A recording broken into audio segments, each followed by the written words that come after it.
What's going on? This is Professor Parker, live from my office at Cheyney University. And we're doing some ACT prep right now. All right? So we're doing some ACT prep. And this problem, well, what I have written on the board here is not the complete problem. The complete problem is listed or is in the description notes underneath of the video on YouTube, right? This ain't that sweet. You know what I'm saying? It's a little too sweet to be an ACT problem. The problem reads, in scientific notation.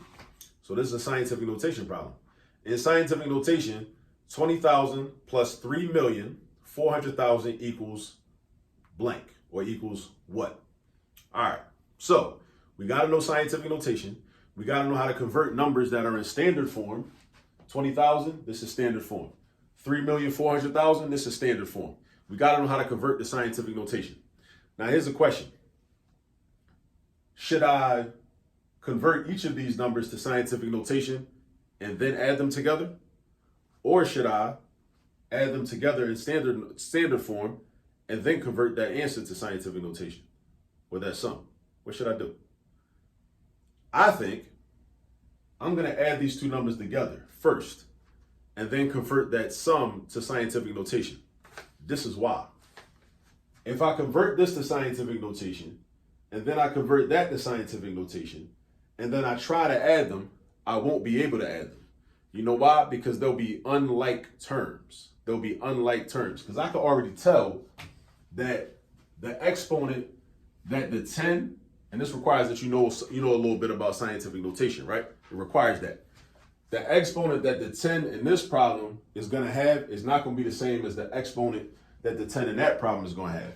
So then what I'm going to have to do is I'm going to have to convert one of them to another exponent anyway, and then just so I can combine them, and then it's just going to be, so it's easier. But see, that's the type of thing, when you're familiar with scientific notation, then you can make better decisions, right?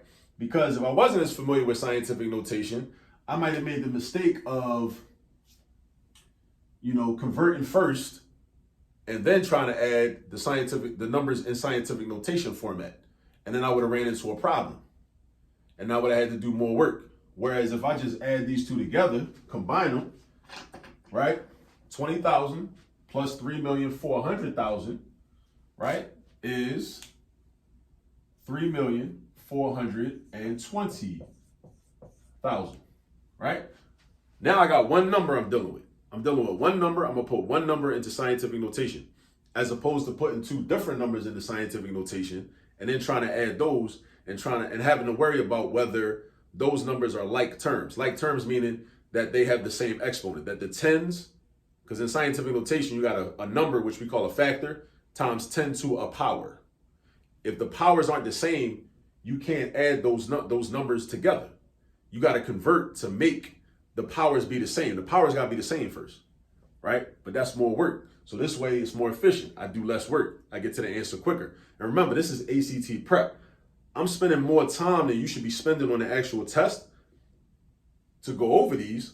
But the reality is I'm also showing you like some steps in terms of like when you actually taking the test, some things you should do to conserve time. All right. Now, how do you convert from standard form to scientific notation? You need two things. It's two things you need. You need a factor that is between 1 and 10. It is 1 or greater, but less than 10. So it's like this. Let me try to get fancy with it, right?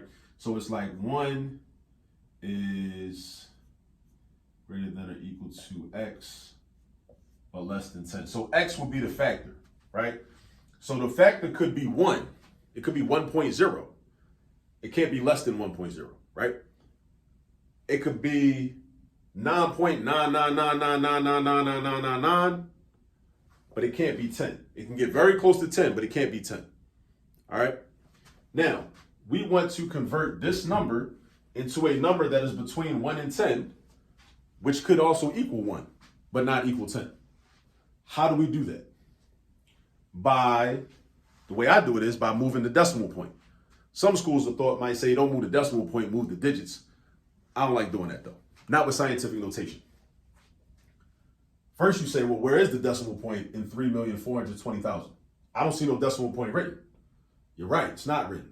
But there's an invisible decimal point at the end of the number. Right there, it's invisible. It doesn't need to be written because there are no digits after the ones place. So it doesn't need to be written. But for our purposes, we want to have a decimal point because what we're going to do is we're going to move the decimal point to the left until we create a number that's between 1 and 10. So if I move it one space, that's not small enough. Keep going. Not small enough. Keep going. Not small enough. Keep going. Now I got 342. I'm getting smaller, but that's not between 1 and 10. Keep going. Now I got 34.2. 34.2. Look where my decimal point is. Follow the decimal point. Follow the decimal point. 34.2 is not small enough, right? Let's go one more time. Boom. 3.42. Now I'm good. Now I'm good. 3.42 is more than 1, but less than 10. That's what I want. That's my factor. So we're going to have 3.42. And in scientific notation, you put the X with a multiplication sign. Then you put the 10. This X and this 10 are always going to be there. Those are non-negotiables. They always going to be there, right? In scientific notation. But what you also got to figure out is, that's your factor. What is my exponent? What is my exponent? This is how you figure out what the exponent should be. Dig this, right? Think about it like this. This is the way I explain it. It's not the only way to explain it, but this is the way I explain it. And I think it makes sense. Ask yourself, how would I get back from 3.42 to the original number we started with? Like, how would I get home? Home is the original number. 3,420,000. That's what home is. That can represent home for us. How do I get home? What do I got to do to the decimal point? I would have to move it. How many spaces? Let's see. 1, 2, 3, 4, 5, 6. I'd have to move it 6 spaces, right? But exponents can be positive or negative. So then I got to ask the question, which direction did I move it? I would have to move it to the right to get back home. Move it to the right, move it that way to get back home. And then I ask myself, well, on the number line, which numbers are to the right? The positives or the negatives? The positives. So because the positives, I'm going to the direction, I'm running to the positives. I'm running to the positives. I'm going toward the positives. Then my exponent should be positive.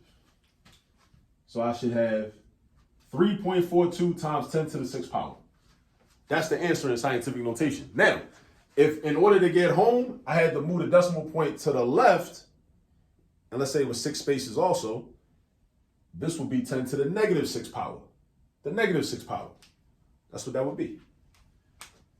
You know what I'm saying? So this is scientific notation. Remember, you need to find 2 things when you're converting a number from standard form, this, or this, to scientific notation. You need a factor and an exponent. The multiplication sign and the 10 will always be there. You don't got to think about that, right? That's always going to be there. You need to know what your factor is going to be. It's got to be between 1 and 10.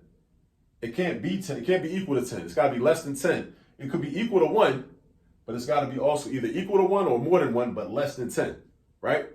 And you have to move the decimal point in order to create that number. You got to move the decimal point to create that number. That's what you got to do. And then you say, how do you find your exponent? How many spaces would I have to move in order to get back home or get back to the original number? How do I get back to the original number? In this case, I would have to go 6 spaces to the right. What's to the right? All the positive numbers are to the right. So that's positive 6. So our final answer is 3.42 times 10 to the 6th power. But definitely get some practice with scientific notation because you're going to see it on the test. Inevitably, you're going to see it on the test. So definitely get some practice with scientific notation. All right? I'll see you on the next video.